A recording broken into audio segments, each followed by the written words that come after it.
guys, here we're back. I'm just gonna like edit this together. I don't really know how to edit everything together, so it'll just be like added on. But okay, we are on classical conditioning in Pavlov's dog. So I'm gonna show you like some things I drew. Pavlov's dog salivating, well, the dog salivating, and then the food. The dog being the unconditioned response, and the food being the unconditioned stimulus. And then we have the neutral stimulus being the metronome. So essentially, Pavlov's dog was an experiment by Ivan Pavlov in the 1890s. Originally, he was doing research on digestive system of dogs, but then one day he noticed how like the tech came in and the dog had salivated. So he was like, oh, correlations. So he was like, okay, let me take this into my own type of experiment. First he served the dog food. Then he served the dog food while he repeated the metronome at the same time. Then he removed the food and played the metronome. This caused the dog to salivate to the metronome alone. Pavlov concluded that if a new stimulus was present when the dog was given food, that then that stimulus became associated with food and caused salivation of its own. So essentially the metronome being played by itself caused the dog to salivate. But he also noted how it was different from when the food was also there.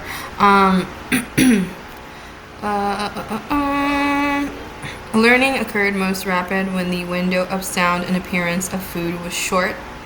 The saliva produced by the sound was different from the one produced by the food, which meant the conditioned response, not an exact replica of the non-conditioned response.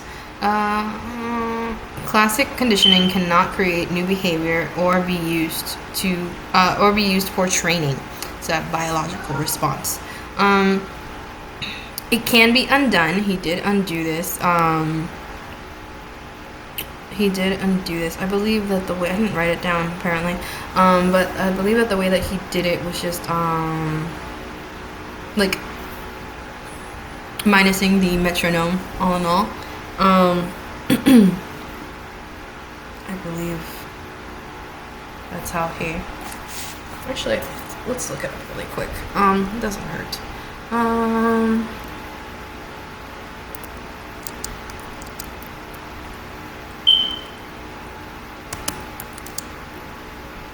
How did Pavlov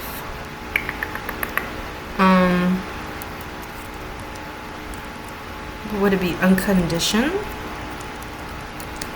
the dog? Does that make sense? Okay, a process known as extinction, by repeatedly ringing the conditioned bell without delivering food. Over time, as the bell repeatedly predicted nothing, the brain dog disconnected from the sound from the meal, causing the learned salivation response to gradually fade and stop. Okay, I did not write that down, by the way. For my note writing, my source was Pavlov's classical conditioning sprouts. My cat just came in the room. Okay, next one. Media literacy. Media literacy is the ability to access, analyze, evaluate, create, and thoughtfully engage with all forms of communication. And then it gives like the 5 namely questions. This one literally just states the question, but later on we also have like a namely, name the 5 namely, and that one's a little more information wise. Let me actually close the door.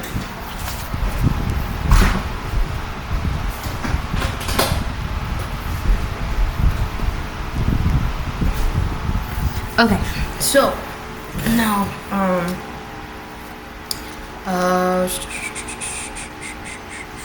my source was Media Literacy Now. What is media literacy? And it was a video. Let's move on to anti-intellectualism. Basically, the way an anti-intellectual would think is intellectual interests are a waste of time or even detrimental to society. General distrust of experts and intellectuals. Deprecation of education and philosophy, and the dismissal of art, literature, history, and science as impractical,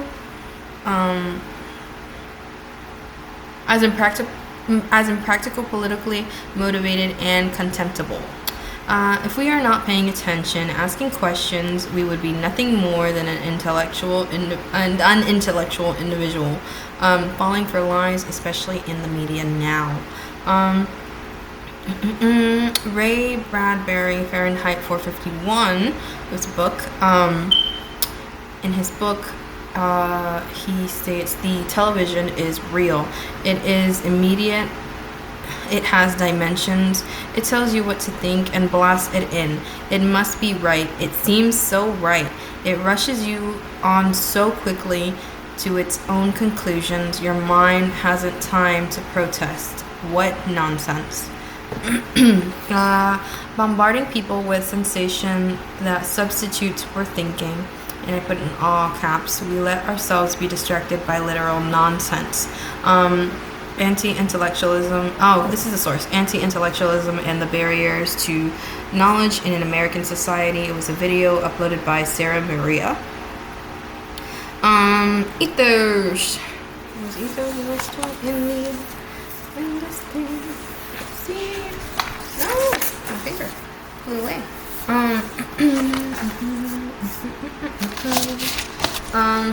Yes, ethos, pathos, logos, kairos, and topos is going to be our next topic. I didn't do it in like sections. I didn't do them all together. I did do them like sections.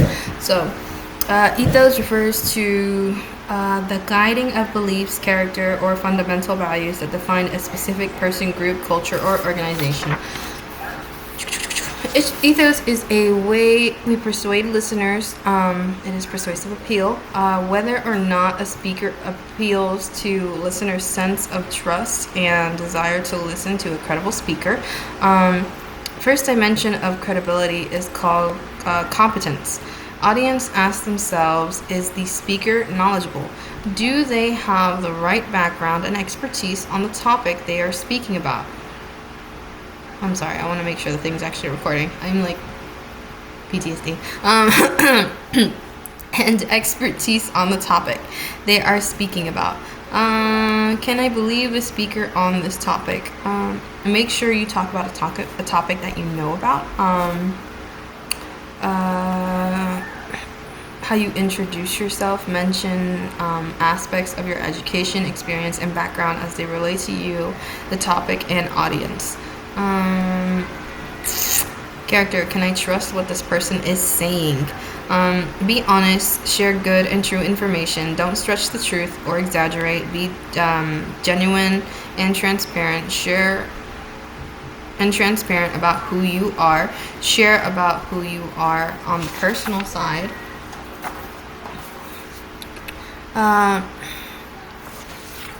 Cite your sources to not seem casual. And it also states like caring, goodwill. Mostly because this was from like a communication coach. Show caring, goodwill. Show that you care about people. Treat people in a friendly manner, in a respectable way. If you are condescending / talk down to your listeners, they will be put off by that, not willing to hear what you are saying if you are not treating people well. Also goes for how you treat people around the presentation. It may be a helper, an administrative person that's helping. Listeners will watch how you interact with those people. Key takeaways. Speak about what you know. Be open about who you are. Treat people well. My source was communication coach Alexander Lyon. It was a YouTube video, and it was labeled "What is ethos?" Logos. The appeal to logic, reason, and rationality. When a speaker appeals to the audience's sense of rationality and logic. Building a sound argument. As a speaker, you have to build a thesis statement or essential claim that pushes through your entire presentation. Logos appeals to the mind. Build your argument on reasonable premises and statements about the topic and reality that your audience already agrees with, that your listeners believe are true. Step by step, break your argument into clear points, A to B to C. Walk your listeners through it. Use good evidence, facts, figures, information, high quality information. Make reasonable connections between evidence and claim. Don't stretch the point. Context comparison. Cite your source. Key takeaways from this were sound argument, good evidence, make a reasonable connection between claim and evidence. My source was What is Logos? Communication coach Alexander Lyon.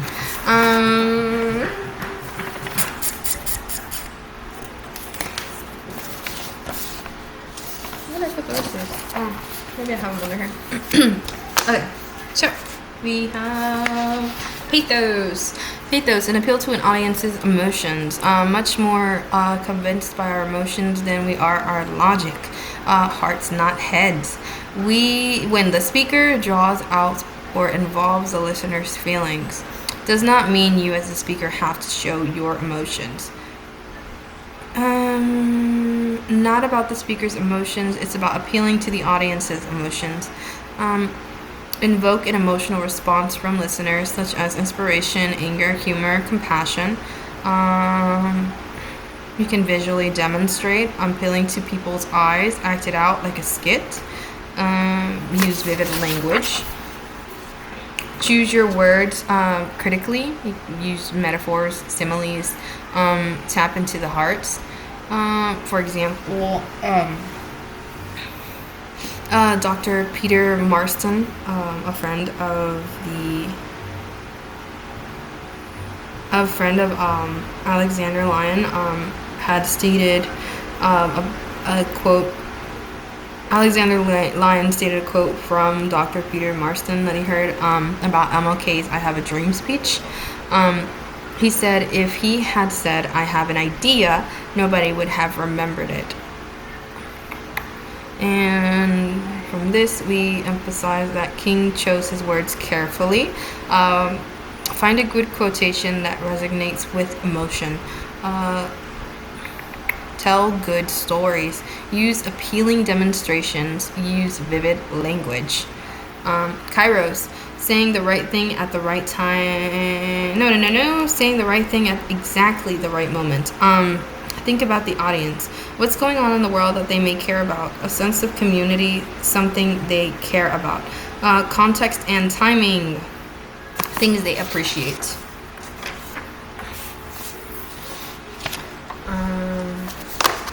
Trying to motivate people. Current events. For example, like gun control, you'd bring up a recent shooting, relevant example for that moment and time. If you are not aware of what people are sensitive to, you may end up making a comment that may be offensive to them, that pushes them back. What is Kairos? Kairos. Kairos is like what was current during that time in a historical setting.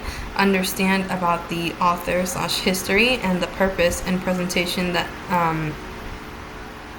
in presenting that information. I'm so sorry. My source was Dr. Jacob Larson. Read, write, and cite What is Kairos, and it was a YouTube video. Topos. A conventional theme, pattern of argument, or standard line of reasoning used to construct persuasive discourse, topic, line of argument, or commonplace. My search for this one was Autopedia Literary Tropes. And I also used another source, which was Korean Info, What is the Use of Topics in Rhetoric. Topos, a link between speaker and audience at the level of their shared knowledge, singling out what counts in that knowledge. It's grounds for their exchanges. Then we have logical fallacies, flaws in reasoning that undermine the logic of an argument. Any kind of error in reasoning that renders an argument invalid. I have little bullet points: distorting or manipulating facts, drawing false conclusions, distracting you from the actual issue at hand, and I put in all caps, not always easy to spot. Even though the speaker has confidence, does not mean he's telling you the whole truth. And then it gives examples like false cause, when someone incorrectly identifies the cause of something. Correlation does not equal causation. Just because two things occurred at the same time does not mean one caused the other. This is where I heard about straw man. When someone takes an argument and misrepresents it so it's easier to attack.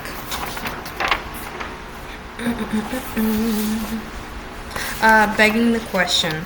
Type of circular argument where someone includes the conclusion as part of their reasoning. For example, ghosts exist because I saw a ghost in my closet.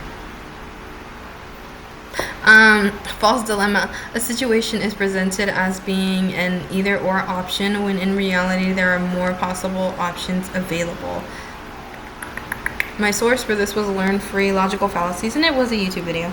A lot of these were videos. And here we get the key questions for media literacy. 1. Who created the message? All media has an author and an agenda. Excuse me.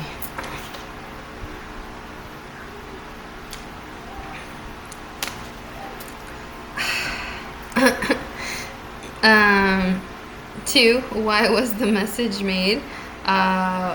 Was it to inform, entertain, persuade, consider the intended audience? Consider the intended audience. 3. Who's paying for it? Follow the money. Think about the motives behind the message. What else does the funder do? Dig for this information. How is this message trying to get my attention? Number 4. Learn all of the techniques that keep us engaged. Number 5, who's represented in the message and who is missing? Whose points and values are included, and what can this tell us about the media? My source was Common Sense Education, 5 Essential Media Literacy Questions for Kids. It appears I'm on the last part of this, which was write a paragraph on why do you think these terms were assigned to you. Also explain why these items align with the topic. Explain this by detailing how it relates to your own life. Don't be generic. My explanation for this was, I believe all these terms assigned correlate with one another, having to do with media literacy and social media, like the Mbangi. I was born in 2002. As I entered middle school, I remember phones being everywhere. I remember hearing about controversy from classmates over YouTube apology videos, if they were sincere or they were lying for attention. I remember the get-rich-quick schemes, which were quick to go downhill after people found out they were scams. In high school, my attention went from 100 of my classes to a good 30%. High school was when I got my first phone of my own. I was so eager to be on the internet that when I got home from school or work, it was straight to my phone. For a while, I wasn't able to put it down. Obsessed with a show or artwork that caught my attention and my time. Present bias also relates to me because it made it easy to focus on short-term entertainment rather than long-term goals like studying or managing my time wisely. These topics show how media shapes beliefs, habits, and decisions. which is why media literacy is necessary for understanding and navigating social media responsibility. And I do think, honestly, if it was shown more when I was younger, it probably would have helped me more. So for this one, we also had like little triangle mabongi things, and it said list each of the 3 primary rhetorical appeals. What elements or strategies could be included in a communication to address each rhetorical appeal? Make a list under these of these under each appeal. Use only single words. So for ethos, I put credibility, trust, consistency, integrity, inspiring, truth, honesty, respectful, persuasive, believable, character, and goodwill. Logos, I put statistics, facts, data, clarity, citations, context, explain, elaborate. And pathos, I put emotion, sympathy, fear, hope, anger, happiness, melancholy, empathy, inspiration, compassion, storytelling. And then we have this. The social media communication model. So we have the sender, receiver, the message, encoding, decoding, noise, feedback. For social media, I put sender would be the person posting content, pictures, videos. The sender encodes the message through words, images, and even emojis. The message is sent through social media, aka TikTok, Instagram, Twitter, etc. The receiver is the audience/followers who view the post and decode the message. Feedback happens through comments or stitches of videos, likes, shares, replies. Noise such as miscommunication, fake information tends to happen. And that is the end of this one. And then like at the end of the packet there is like more information. Well, there's like information about Cairo's understanding the rhetorical appeals, the rhetorical triangle. Honestly, a lot of the information was like given to us. So some of it I don't think we even had to look up. We just had to go to the end of the packet, which was good. The next one I want to go into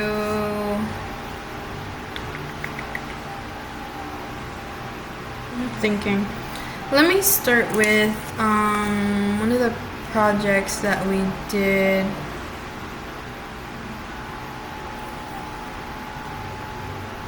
Well, okay, I didn't make a video about this one, but for example, like, we did a narration assignment.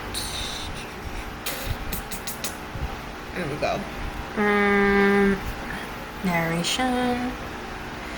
This was my first narration, narration chart. My identity map. Can I open this?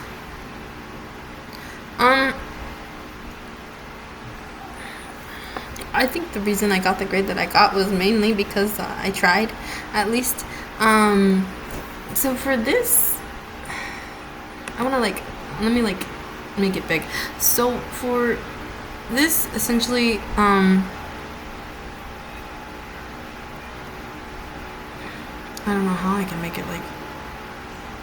Okay, so let me just open this. Oh my. Okay, so this was my first one, and I hated it after the group project. I went back and I redid it. I just hate how it looks now. Like, it makes me uncomfortable. I mean, I understand, like, I color coded it, and then I had like the you know, the influences and the like basically the things that correlated, how they correlated in color code form. But I hate how it's like unappealing to look at. So that's majorly the reason that I did it. And I did like reward some of the bubbles because I feel like I was very vague with a lot of the bubbles. I guess I can show how my new one looked. My new one. Oh my, which one was this one? Wait. It wasn't this one, was it? I don't even remember.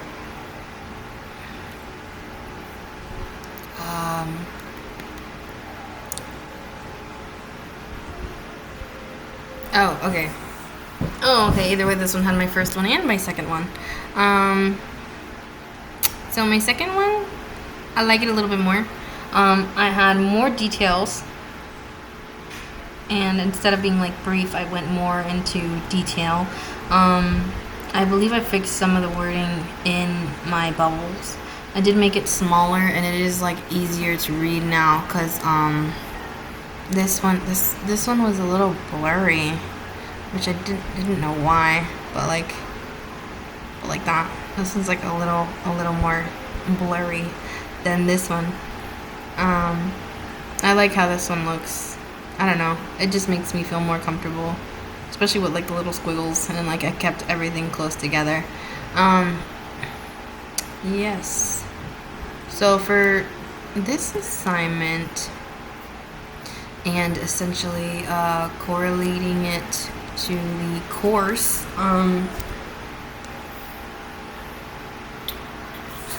let me get the course syllabus.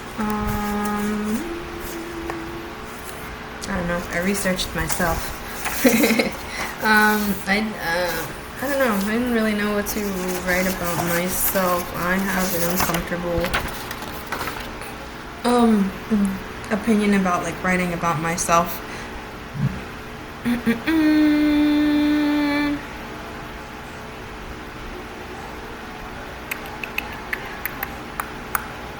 Okay, so of course, like revising and editing. The course includes a review of standard grammatical and stylistic usage in proofreading and editing.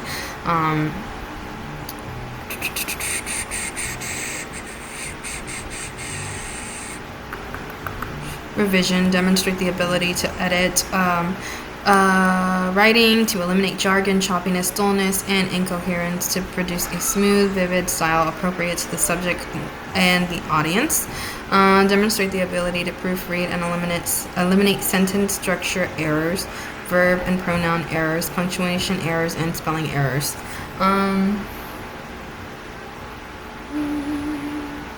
Yes. I believe those are the two major ones.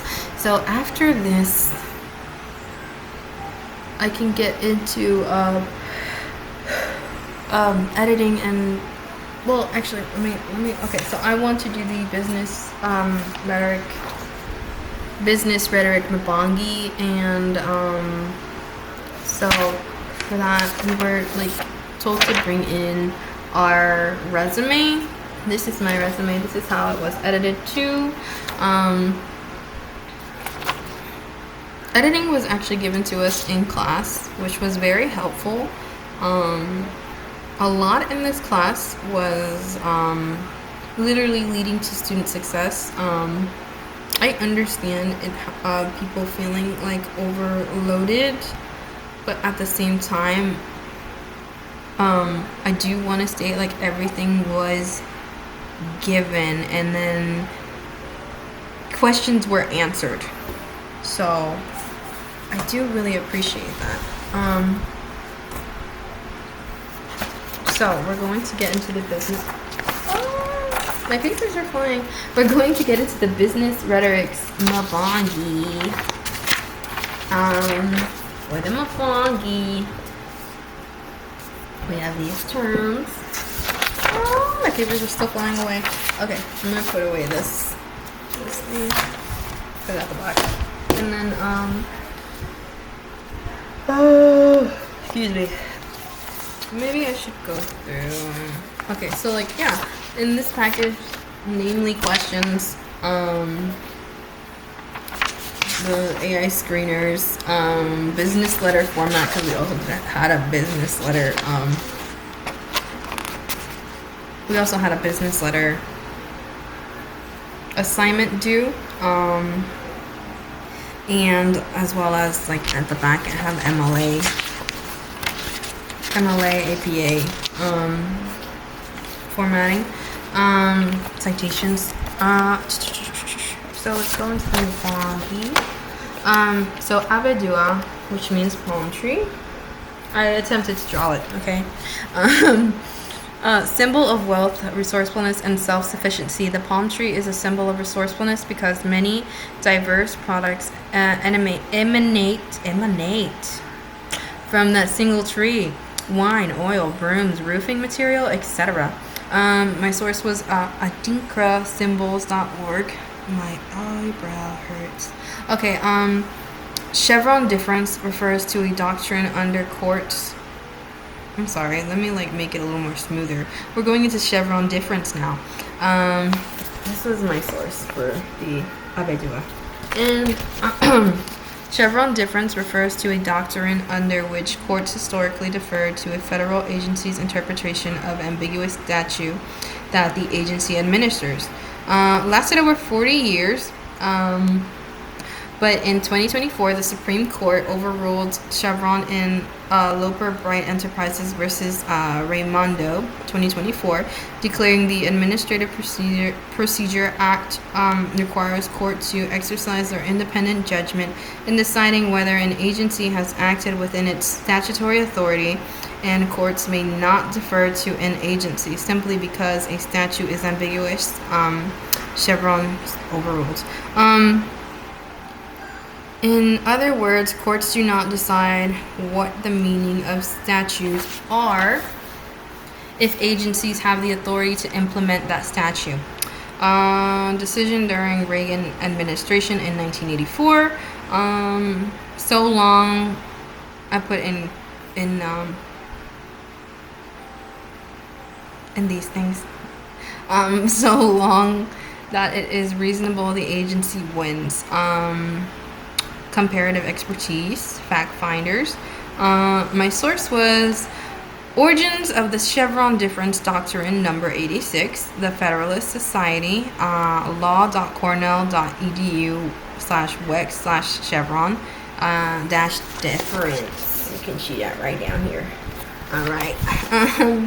Then my next one was, when were women allowed to open bank accounts in the United States without a man involved?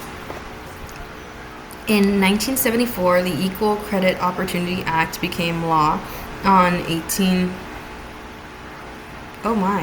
The Equal Credit Opportunity Act became law on October 28, 1974. Made it illegal for banks, lenders, and credit card companies to discriminate against an applicant based on their gender, race, religion, and national origin. My source was Chase.com. It was the first thing I hopped out. Personal investments, learning, and then I just went into detail with like the link.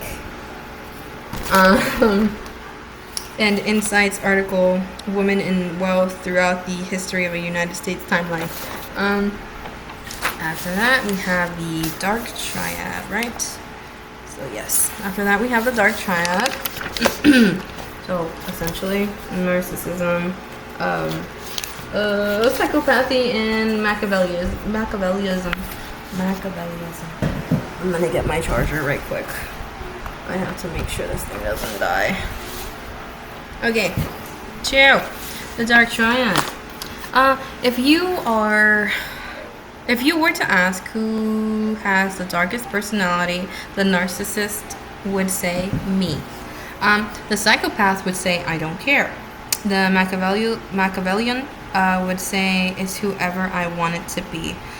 Research on the Dark Triad is used widely in law enforcement, psychology, and businesses. Back hurts. The narcissist displays grandiosity, entitlement, superiority, never, and shoot. Okay, so I have bullet points. My bullet points are grandiosity, entitlement, superiority. They never admit to being wrong. They lie and blame others. Wants nothing more than an admiration. Once he gets it, what he wants, the narcissist is rarely interested in other people. Machiavellians. Unprincipled, cold, have cynical view of other human beings. They like money, power, and winning. Use manipulation to get what they want or exploit others. Steal, betray, believe better to be feared than liked. Psychopath, cold, scary, little to no fear, and don't form emotional bonds. Lack compassion, have no problem being mean. They overlap each other in the dark triad, essentially. And my source was Dark Triad, Personalities, Narcissism, Machiavellism, and Psychopathy, Sprouts. For W.E.B. Du Bois, Double Consciousness, I spoke about him. He was a civil rights leader, published a science fiction story called The Comet, published in 1920, which I keep saying that I want to read about it. That one was very interesting. The way that the story was being told was very interesting. Told the story of a comet hitting New York and unleashing toxic gases, taking all human life. A survivor emerges, Jim Davis, a black man. And in quotations I put, a divided self with which to understand this divided nation. And my source was W.E.B. Du Bois, The Power of Double Consciousness, DigiDocs, Al Jazeera English. And this was also a YouTube video. And then I have Octavia Butler and The Parable of the Sower. 1993 science fiction novel. African American science fiction author who won Hugo and Nebula Awards and a MacArthur Genius Grant, and she died in 2006 at the age of 58. So when she was describing herself, she described as a pessimist if I'm not careful, a feminist, a black, a former Baptist, an oil and water combination of ambition, laziness, insecurity, certainty, and drive. The Parable was a coming-of-age story of being black in America. Why did I turn that around? Okay. A feminist story, and a theological story, and a dystopian story. Takes its name from a Bible parable in which Jesus describes someone who goes out to distribute seed. Some falls on the path and is eaten by birds. Some falls in rocky places and can't grow. Some falls near thorns, so that's no good. But some of it falls on fertile ground and begins to grow beautifully. So my source was Crash Course, The Parable of the Sower. Crash Course Literature 406. And I have that down here. Future of AI and jobs. AI set to... I'm checking if it's still recording. AI set to affect jobs in 2026 to 2030. AI will be taking jobs, but will also create new ones. AI has the profound impact to deliver additional global economic activity of around 13 trillion in the foreseeable future. Could replace 300 million full-time jobs. White-collar workers that earn up to $80,000 a year are most likely to be affected. And then I put like a thing of like replaced and not replaced. For replaced, I put like customer service rep, receptionist. Well, this was listed on there. Accountants, bookkeeper, salespeople, research and analysts, insurance, underwriting, retail. And for like not replaced, I put teachers, lawyers and judges, directors, managers, CEOs, HR managers, psychologists and psychiatrists, surgeons, computer system analysts, artists and writers, which I have a thing with the artists and writers thing because a lot of people are complaining about that now, about AI creating art, because AI creates art. And then I heard if like you put in, like if I were to put in something that I draw into AI is able to like copy my art style. I haven't looked into that. It's something I would like to look into. I don't use like AI. I played with it a little bit when it came out, but I don't use like AI in my daily life, so I'm not like familiar with it, but I understand when people talk about it. Essentially creating art. Like I think some people are even like creating like, videos now. I don't know. Source. My source was next4.edu/insights. How will AI affect jobs? And this was an article. Then I have the Harvard IAT test, implicit association test, 1998, developed by Harvard to address this need for a valid measure for implicit bias in research. Assesses the strength of your subconscious associations between different objectives, which psychologists believe led to implicit bias. For example, the test will reveal you implicitly prefer flowers over insects. Used to assess bias in race, gender, sexuality, age. My source was, what is the Harvard Implicit Association Test, IAT, and it was task the blue and gold. It was a YouTube video. Redlining, discriminatory lending practice of denying access to federally backed mortgages and loans to certain community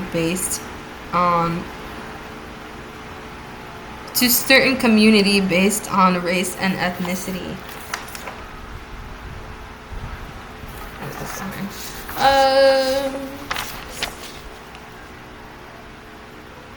Excuse me.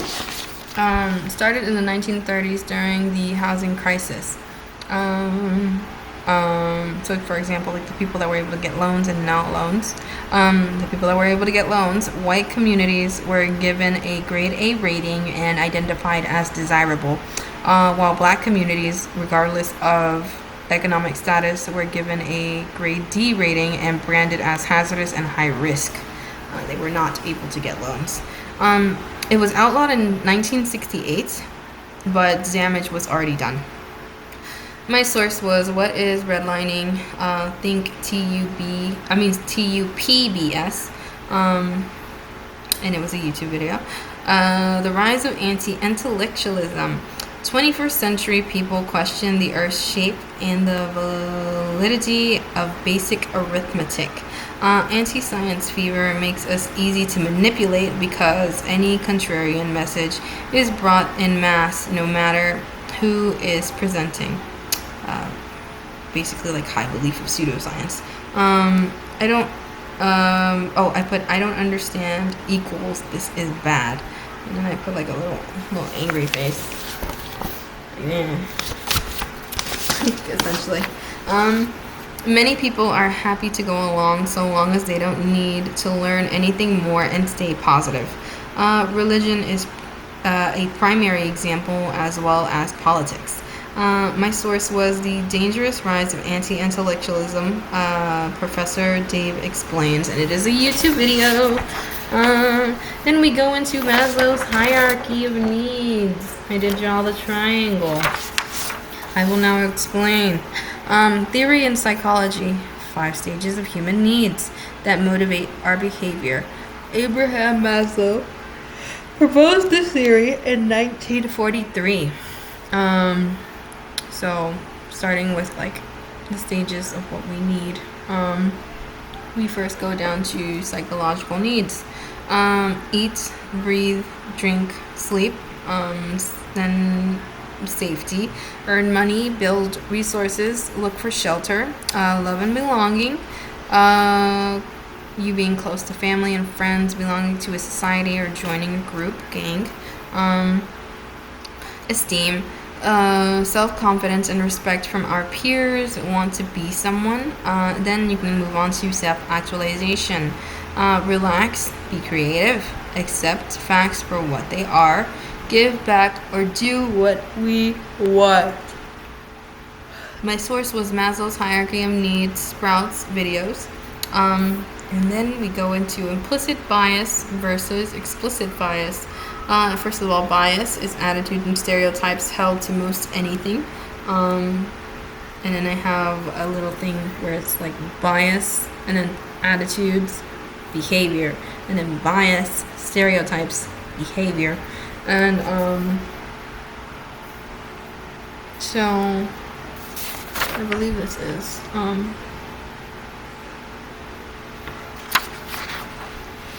okay, so I believe this is explicit.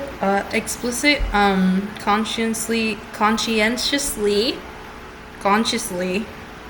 accessible through direct introspection. You can close your eyes and ask yourself the question and elicit an answer.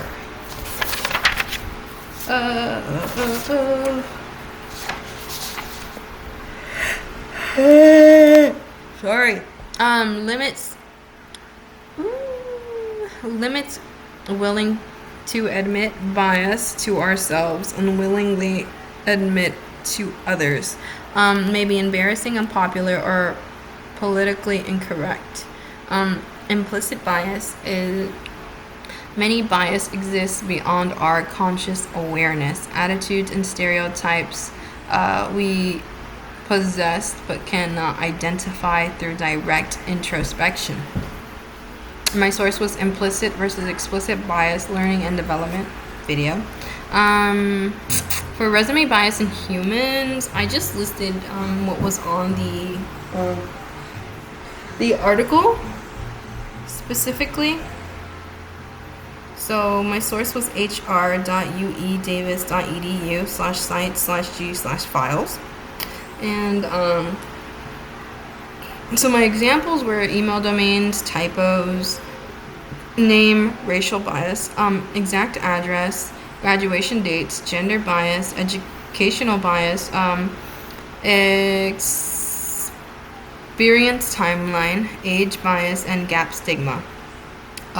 For bias in AI resume reading tools, same, racial bias, name bias, gender, name, male, name bias, white female names over black female names, AI discrimination. And my source for that one was FisherPhillips.com. AI hiring tools can yield racial bias and systemic rejection. Was that the end of that one? It was the end of that one. It's crazy. Okay, well, we went through that Mubongi, and there is no communication chart on that one. So essentially the same research.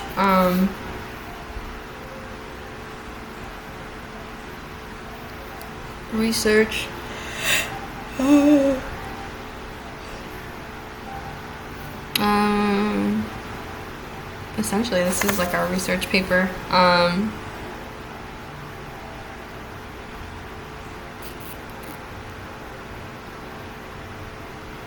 Yes. Okay. So, what is next? We finished. We went through 3 Mubongis. Yay.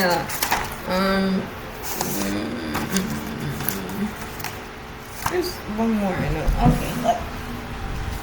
Here we go. Psychological rhetorics.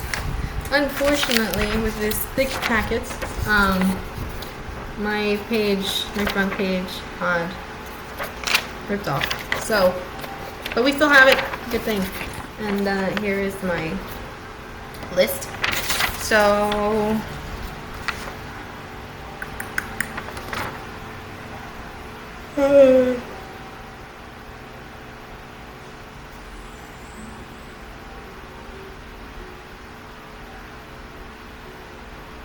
Okay. Maybe I should go over these things first. So like id, ego, super ego. We had to use this to identify them. I put ego up here, id, and super ego. And my reasoning, I used the page before this as a reference. It makes sense. I'd being primitive, instinctive, and instincts and desires on one side, and superego, more conscience and ideals on the other, while ego, the mediator, satisfies both ends. My citation was Robin Wolst, 2020, July 21st. Sigmund Freud, id, ego, superego, examples, video, YouTube. That's how I wrote it. I don't even know if you can see that. Crazy. My computer's so old. It's not even like old. It's just the fact that it's like, yeah, I don't know, consider old.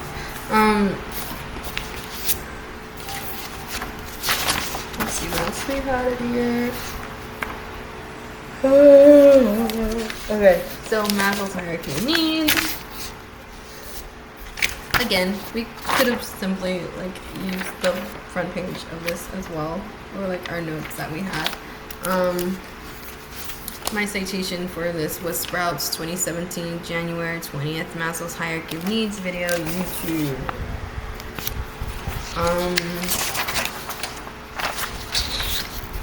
Alright, and my instructions for labeling the EPA.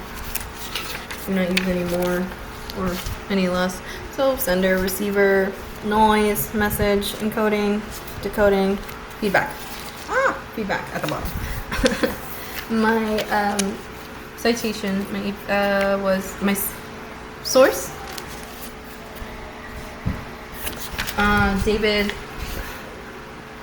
David Harmon, 2017, Communication Cycle video, YouTube. This was also where Black on Black was. I believe I already explained like the annotating. But yes, annotations of this book. It's really good. I also do talk about I talk about like Kimberly Crenshaw's autobiography in here, which was very interesting. So for this one we had to use like according to. I did not actually no, I did. I'm lying. So for Sankofa, I did not draw the symbol. I was going to print it out, but instead I can show you on the computer. I was trying to draw it. It did not work out. Wait 1 second.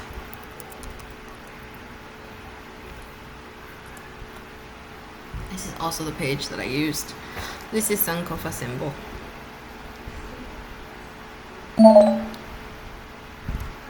My charger was not plugged in.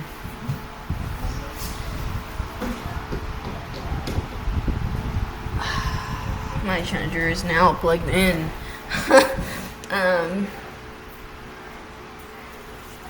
It is a leak.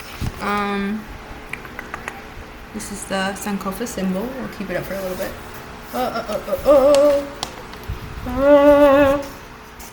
Okay, show for Sankofa. Sankofa is a symbol, meaning you must reach back to reclaim that which is lost in order to move forward.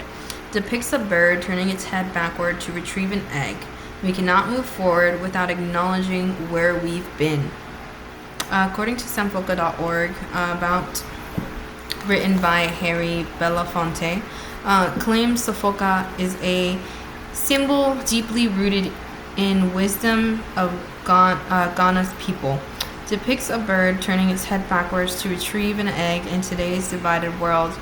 The symbol serves to call to all of us to reflect our shared history, learn from it, and bring those insights forward to shape a better future for everyone. We cannot move forward without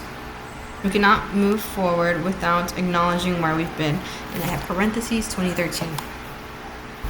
And then for psychosis, I put according to Dr. Tracy Marks.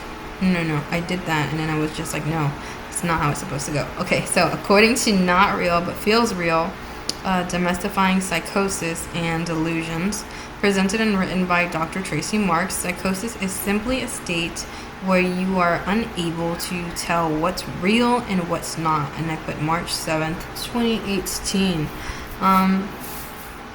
And then we go into spiritual psychosis.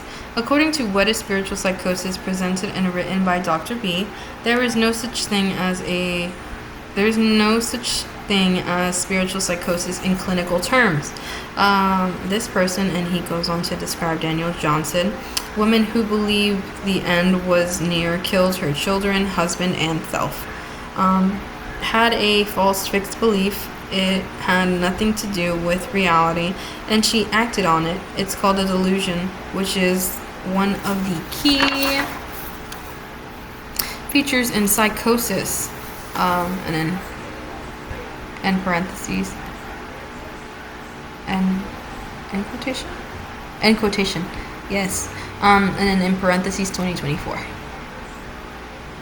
Then we have schizophrenia. According to What is Schizophrenia, written and presented by Dr. Tracy Marks, schizophrenia is the most serious disorder that we have in psychiatry. It's much more than hallucinations. It's an illness where the person's main problem is being psychotic. With schizophrenia, there are several symptoms: delusion, hallucinations, tangential thinking, disorganized thinking, disorganized behavior, negative symptoms. Negative symptoms being you're not responding to your environment the usual expected way. Must have two of these going on at the same time for at least a month for it to be considered, for you to be considered schizophrenic.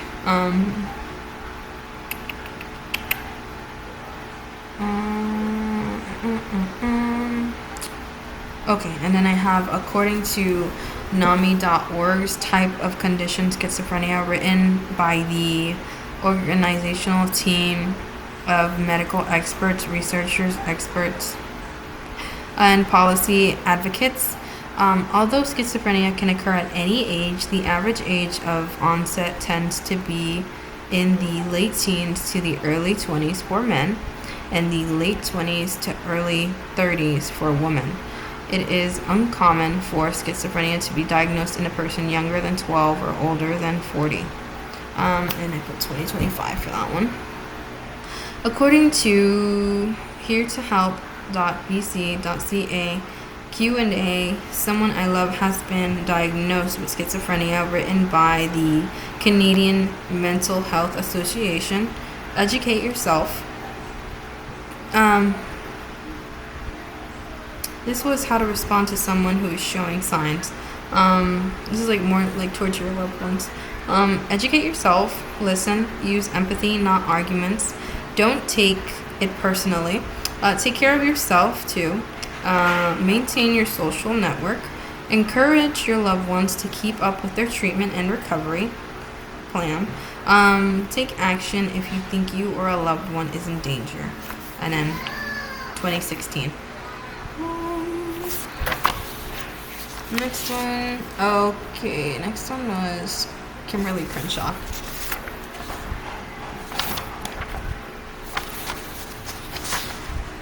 Okay, so for Kimberly Crenshaw, I put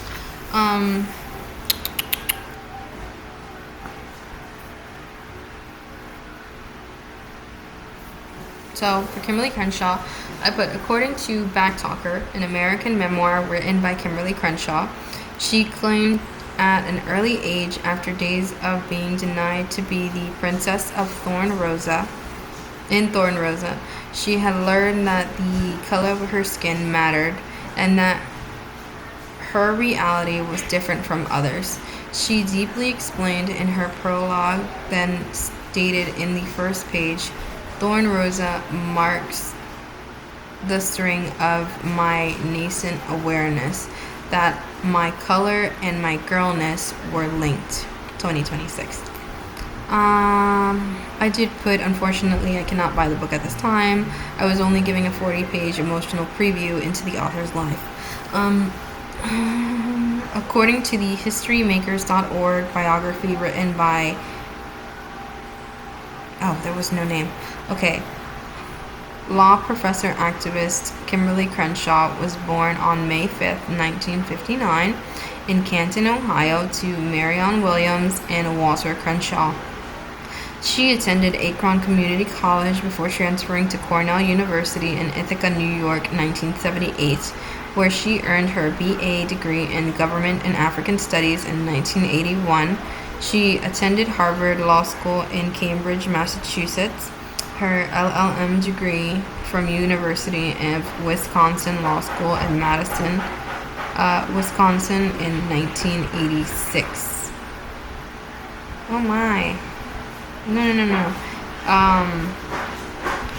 She attended Harvard Law School in Cambridge, Massachusetts, where she received her JD degree in 1984 and went on to earn her LLM degree from University of Wisconsin Law School in Madison, Wisconsin in 1986. And then I have 2026. According to Britannica.com, topic intersectionality written by August Sammy. Intersectionality in social theory, the interaction and combative effects of multiple forms of discrimination affecting the daily lives of individuals, particularly women of color. And for this, I had watched not for this, but for the intersectionality paper that we had. I had watched Kimberly Crenshaw's paper, and this is like essentially the chart I drew. It was basically what she was explaining about Emma and intersectionality and the overlap of sexism and racism. So essentially, Emma was impacted by multiple forces, but ultimately left to fend for self. The roads to the intersections were the way the workforce was structured by race and by gender. She was black and female. The law was ready to treat Emma only if it can be shown that she was harmed on the race or gender road, but not where those roads intersected. The traffic would be the hiring policies and the other practices that ran through those roads.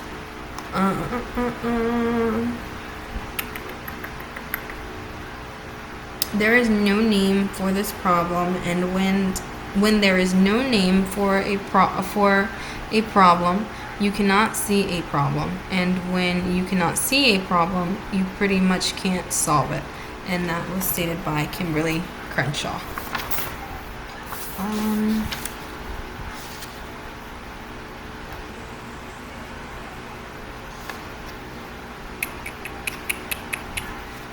There is also, and how it relates to you, I did not write this. I was going to go based off of my paper. One of my main points essentially was when I was working in a male-dominated field. I am used to working in a male-dominated fields, especially because I started in welding when I was younger, and I had gotten an opportunity to work for Georgia Power Company, and it was interesting per se. We were like a class of, I don't remember, 25, I believe, but you had a lot of remarks, about being like Hispanic and a hard worker, and then I had a lot of remarks about being a female and working in the field, and a lot of it was a lot of discouragement for like continuing, even being in there, just because like being moved around was more so seen positive other than what I was doing. It just kind of makes you sad. Let's move on. Southern strategy.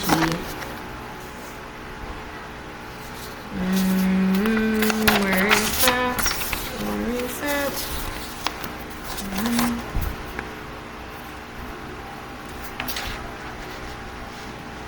Okay. According to what was the Southern strategy written and shown by Hip Hughes, a political strategy that's embraced by Republican Party, really beginning in the 1950s, but big time in the 1960s, and the way all the way up to the 1980s. And some people would argue today, in order to gain white Southern votes and white suburban votes in the North. And I put 2017. And then next one, 40 acres and a mule was not fully true. According to Land giving rise to the famous phrase 40 acres and a mule, written and shown by Robert F. Smith and Dion Taylor. In January 1865, a meeting in Savannah, Georgia between Union military leaders General William Sherman and a group of 20 black ministers resulted in a plan to redistribute confiscated and abandoned Confederate land from South Carolina to Florida. They called the land Sherman's Reserve. Newly free slaves would be allowed 40 acres of land along with a mule. The phrase, which became well known even then, spread quickly. The plan had the potential to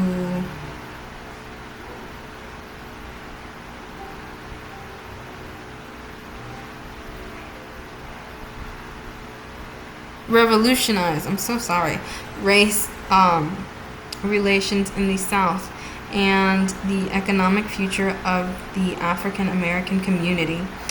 President Andrew Johnson abruptly canceled the order, giving the land back to its previous owners. 2020. According to Maslow's hierarchy of needs, written and presented by Sprouts,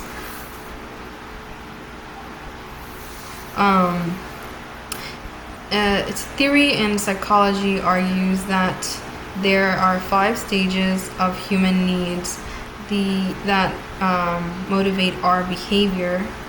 Abraham Maslow proposed this theory in 1943 after studying what he called exemplary people, such as Albert Einstein or Eleanor Roosevelt, starting off with psychological needs, safety, love, and belonging, esteem, and self-actualization. 2017. And then we have anthropocentrism versus ethrocentrism. Ethrocentrism. So I wasn't looking exactly. Well, I was looking at the video. But this man was talking about anthropocentrism versus ecocentrism, and I decided just to take the explanation for anthropocentrism. According to anthropocentrism versus ecocentrism reality, written by Joe Marshall, PhD, anthropocentric reality is the concept that man is over nature, that nature is there for man to manipulate and control for his well-being and his good. 2009. And then, according to What is Anthropocentrism, written by Olivia Brown, evaluation of other cultures according to preconceptions originating in the standards and customs of one's own culture. Basically, what that means, if I'm going to translate that here, is that you're seeing your culture as the more correct way of life. there's a big comparison happening. You are saying that your culture is better than other cultures because of the standards that you understand as normal, set forth by your culture or where you live. 2021. And yes, she said exactly that. Id, ego, superego. According to Sigmund Freud, id, ego, and superego examples. Dr. Robin Wollust, 733. Okay. The id operates through unconscious mind, which means that it is not acceptable to our conscious. The id is often pictured as a little devil whispering on your shoulder. He is selfish and impulsive and refers to an unconscious physic energy that strives to satisfy basic needs such as sex, eating, and aggression based on pleasure principle. Superego, mostly unconscious, usually pictured as the angel smiling on your shoulder, like an internal judge who is based on the moral principle.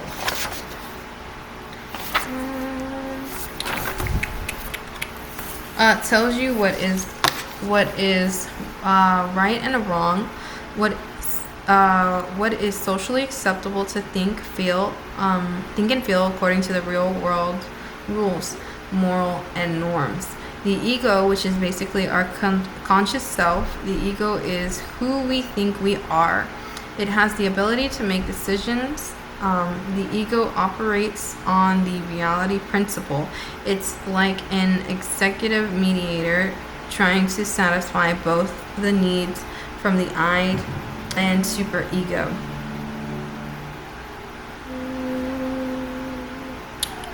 In a realistic way, and I put 2020. For the visible spectrum, I did not look this one up. So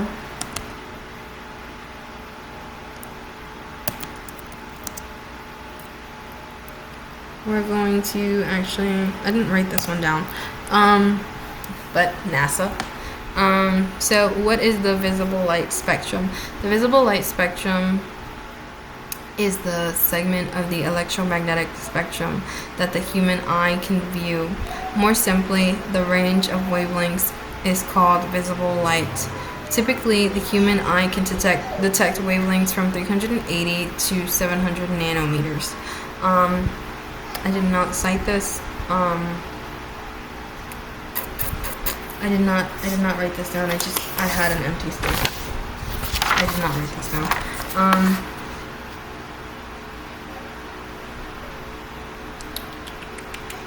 Let's move on to gaslighting.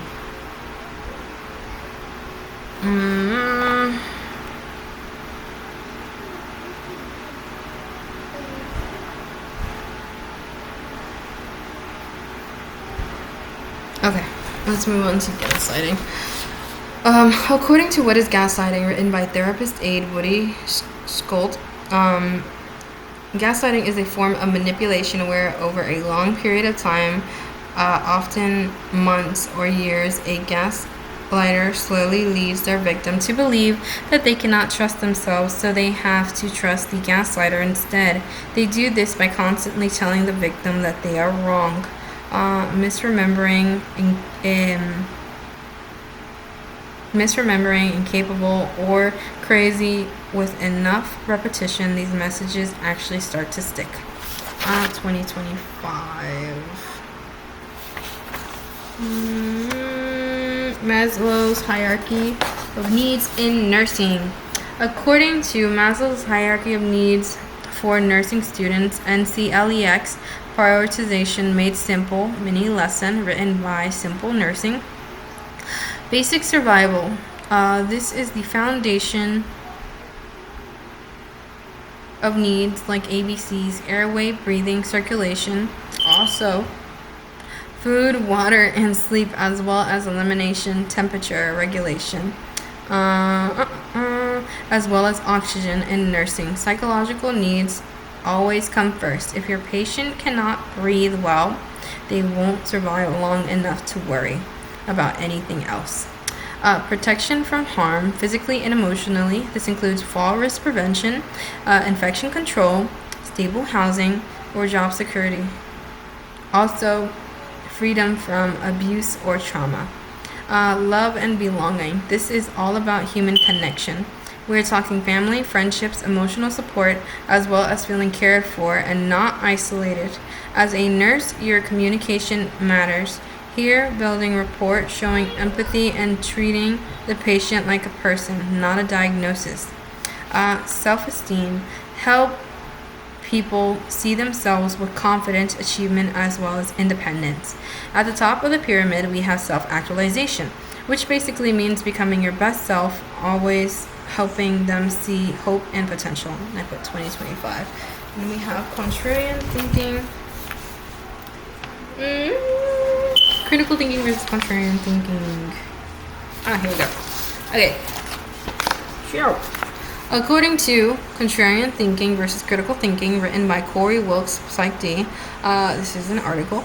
Contrarian thinking is when you see everyone else going left and decide to go right out of spite. Critical thinking is when you see everyone else go left and you ask, why are they going left? Where does it ultimately lead? Does it lead somewhere I actually want to go? Then you decide whether to go left or right, but either way, you are not following the crowd. You are following your own reasoning. 2025. According to the... so for who you are, for who are you, I don't know if this was a question or if this was like a rhetorical stance of things. So I literally looked up a video of a man, Mario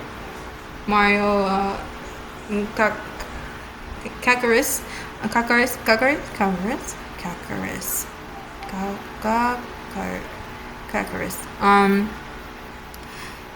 And he explained ocean.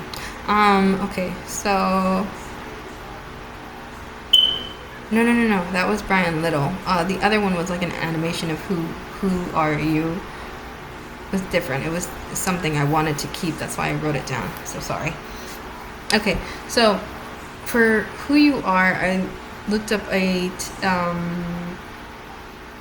TED Talk video. According to Who Are You Really? The Puzzle of Personality, Brian Little, TED, written by Brian Little. One of the most influential approaches in personality science is known as trait psychology, and it aligns you along with 5 dimensions, which are normally distributed. They spell out an acronym. OCEAN. O stands for open to experience. C stands for conscientiousness. E stands for extroversion. A, agreeable individuals, and N, neurotic individuals. And then he goes on to like explain this. I didn't go into full detail because I don't know if it was talking more about like who I am, which I would have basically gone over the narration chart more than anything. Or I mean, I could say that my name is Viviana Ramirez and I am 24 years old. I am a Mexican American.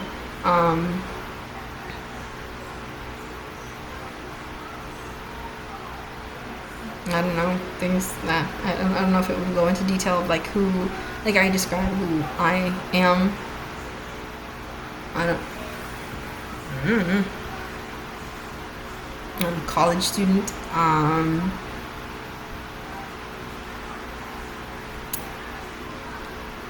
I guess like in the narration, like I'm a daughter. Another thing I wanted to add on there was like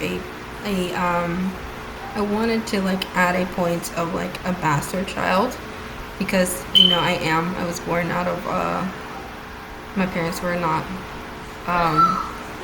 married, and I thought that would have been a good point to add, especially like with the whole religious belief, but I just refrained from adding that. I don't know, now I think I should have added it, but I did refrain from adding a lot of stuff in there. So moving on. According to why can't farmers legally replant their own seeds, written by Half as Interesting, cited, well, according to the official manual for defending billion-dollar agricultural companies, saving seeds leads to all sorts of crazy problems, like reduced crop yield, susceptibility to disease, and, quote, you getting dumped by your girlfriend for reusing seeds every year like a dirty loser farmer instead of buying Monsanto's new tricked out seeds with all the latest features. A couple of companies found a way of replanting your own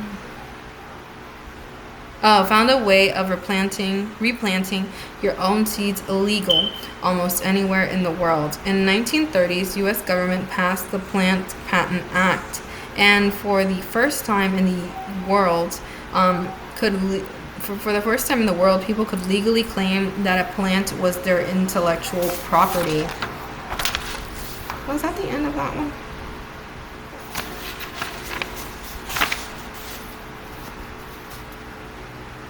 Yeah, I guess that was the end of that one. Oh, that was very fun. I summed it up very much. We went over the I and super ego. Okay, so after this, let's go over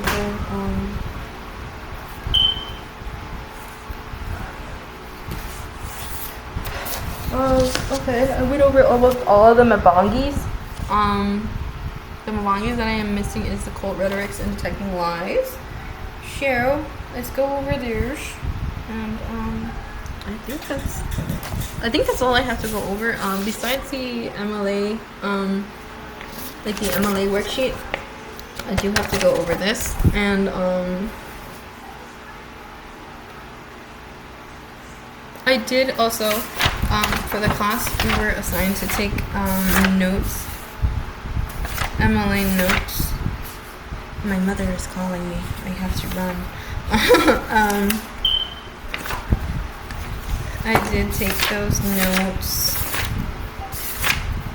Let me find them.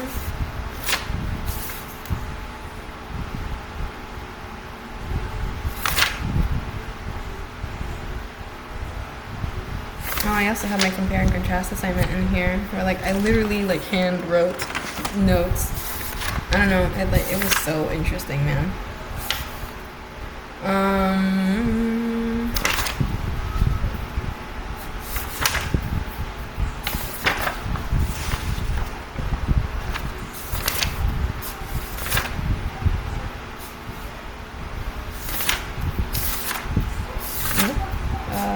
wrote a couple pages on my notes, apparently. I don't know. In this class, I really don't pay attention to the length that I've written stuff. But yeah, almost half of this is gone. So we have the notes of like what is academic writing, and then the little bubble that I drew out. 7 features: precise, balanced, critical, objective, evidence, formal, structured. And then I went into detail.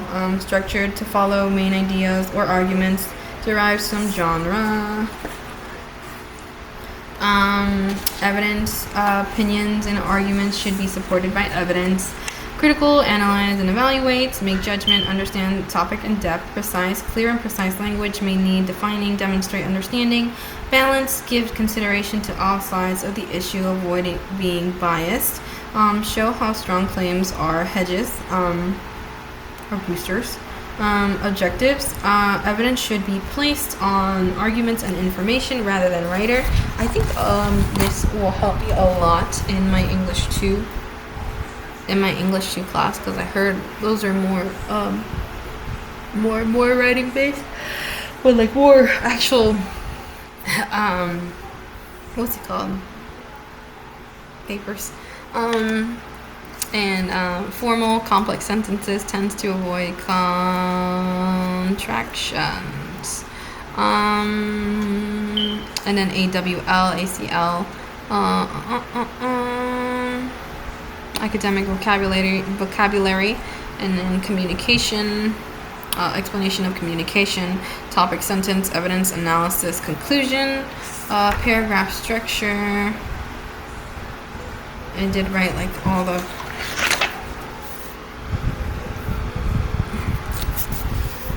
paragraph structure.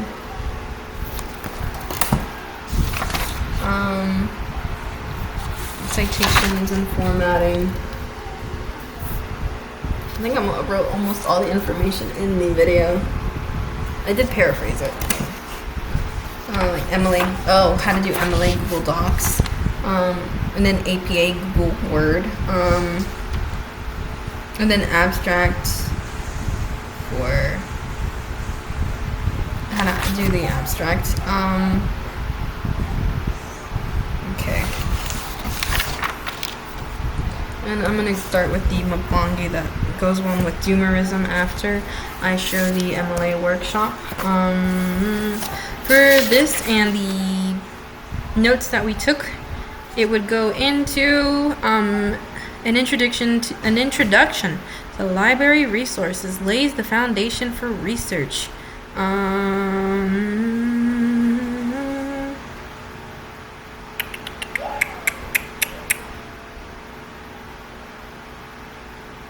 Essentially research, produce a research paper while using appropriate formatting and documentation style. So it is all provided to us. Everything in this class, like hinting on the goal, is to argue that the need for this course, not its removal. Specifically, this class gave every tool of being able to write, be a critical thinker, and use rhetoric. Anyway, let's go into my MLA workshop. So for number 1, named the librarian, Deborah George. For number 2, I did some writing. List all the resources that were presented and demonstrating today in MLA's workshop. I'm going to sum this up a little bit. Library website, study rooms, need to meet with the librarian on the website, tutoring on demand. Galileo was one that I wanted to emphasize on, and then A to Z database list, credible resources to go to, research guides, credible resources for different programs. So like I put for number 3, library website is something I have personally used for library resources. I plan to use it for more of the study rooms and books. I have also planned to use it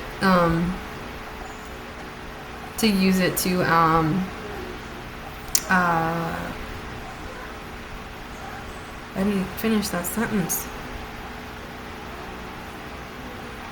But mainly I use it for study rooms. I also plan to use it for research. I think that's probably what I wanted to write. Study rooms are different rooms you use for 2 hours or less a day for more of a private study between yourself or you and others. I plan to use these rooms more often. I use them for group studies with classmates in this class and others. Link to meet with librarian helps you get connected with the librarian. They then help you find specified information or assist with booking study rooms, assist with helping with library resources. I plan to use these to check out books. Then we have tutoring on demand, and library link is a helpful link that connects you with tutors in English / writing and math. I plan to use this when I'm having trouble in English. I'm not too good at math, so I also plan to go for math tutoring. The click to register classes I didn't quite understand. I was going to go back and ask the librarian about it, but I have not sadly had time. Chat Ask Us gets you connected with a librarian that can virtually help you. There's also a link to meet with the librarian in person. I'd use it when I need assistance in the future. I plan to check out books to read more in general because it's been a while since I've actually sat down and read a book. So For which of the resources can help students generate and properly format MLA citations? We have Galileo. You cite it from your PDF. You scroll down, and it'll have like a little MLA works cited hanging.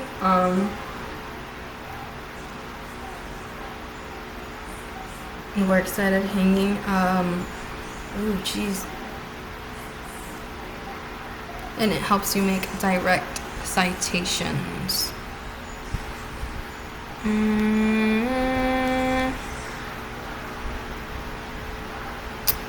What is one key difference the librarian highlighted between a general search like Google and one of the library databases demonstrated today?